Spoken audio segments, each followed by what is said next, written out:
Hey y'all, Dr. Mario Nova here with the Lifters Clinic. Today's video is going to cover dumbbell chest press and shoulder health. What we understand currently is that dumbbell bench press oftentimes can be seen as a rite of passage to barbell pressing. Now that may not be maybe a widely accepted concept, but if you understand that the body inherently is quite asymmetrical as we gain preference over or dominance over using one limb over the other.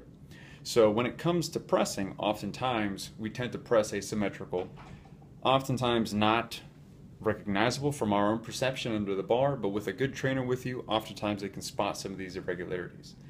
Nonetheless though, dumbbells allow you to load individual left to right, upper extremity, and allow you to gain some ground in actually being able to lift heavier weight and lift it safer so that you're not overloading one end over the other. Now, the number one most important topic here, especially when you're dealing with a bench, is understanding how to have proper scapular clearance. So, in this model here, I want to represent a known term in the biomechanics world known as scapulohumeral rhythm. So, it's the rhythm that occurs between the arm and the shoulder blade. We can view the shoulder blade as being the coach. It's what allows for the rest of the arm to move unhindered and move correctly. So normal scapulohumeral rhythm of just shoulder flexion, for example, with this model would appear as this. The glenohumeral, or your arm, would move about 120 degrees, and then your shoulder blade would remove the remainder of the 60, giving you that 180 degree range of motion, what we would consider to be normal, right? So that movement occurs with the shoulder blade and the arm. Now, in the remainder of this video, I'm going to dub over some of the videos that I've taken that are going to show how oftentimes, yes, benching on a flat bench can impinge the shoulder blade, basically keep it trapped onto the bench, and just more or less put more stress directly on the ball spinning on the socket, as opposed to the socket and the ball moving together, having proper joint centration, which is what we want for a good healthy shoulder, and that's what will also allow us to stay injury free to keep hitting those PRs. Alright guys, I hope you enjoy the rest of the video. Alright guys, so for this first demonstration, here is a standard dumbbell bench press. Notice that the scapula is fixed onto the actual bench itself, and as the arm moves down into extension, we have very little movement that occurs in the shoulder blade and a lot of excessive movement, as can be seen here with this bony representation in the glenohumeral joint. This just exposes a lot of tissues to a lot of stress, which would actually make the shoulder a bit more unstable. Now in this variation, we notice that we've created a little bit of some clearance, allowing for that scapula and arm to move together. Notice how we have a lot less anterior tipping or migration of the anterior structures into the shoulder, and again this can be seen in this model.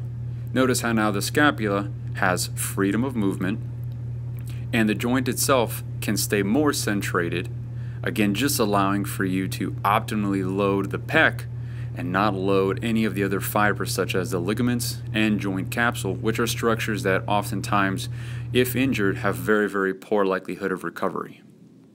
So to the question now, what is the real world fix? How do we apply this into our everyday training when all we're stuck with are just standard benches? Well, that's what I'm going to show you next. Just keep an open mind. For the fix that I'm going to use here, I would recommend either using a barbell foam collar or a towel that can be rolled up. Either of these two structures are going to be fine. Quite honestly, you don't need that much space. Using a foam roller, like I had in the example, that's not reality. You can see here in this image, once I've got that foam collar fixed underneath this towel holder at my local workout anytime gym. I like it because it's 24 hours a day.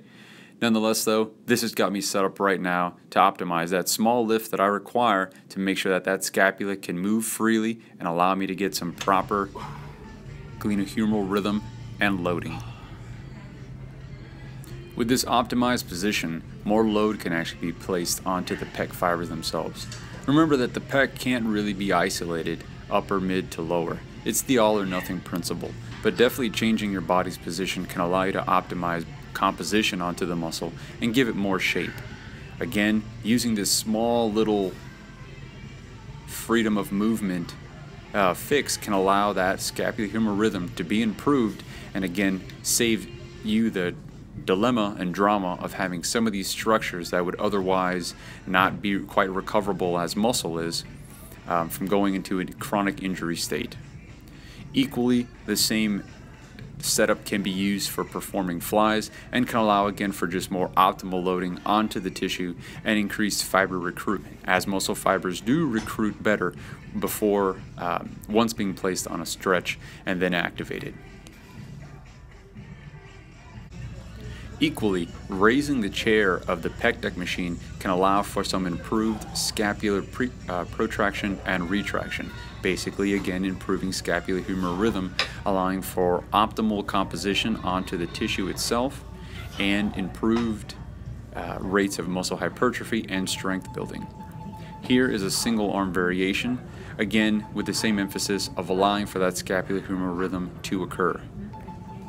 Alright guys, that's the video for this week. I hope you enjoyed it. Once my website is up and fully running, you can go check me out at the Lifters Clinic, and that website will be liftersclinic.com. Thanks everybody, and take care.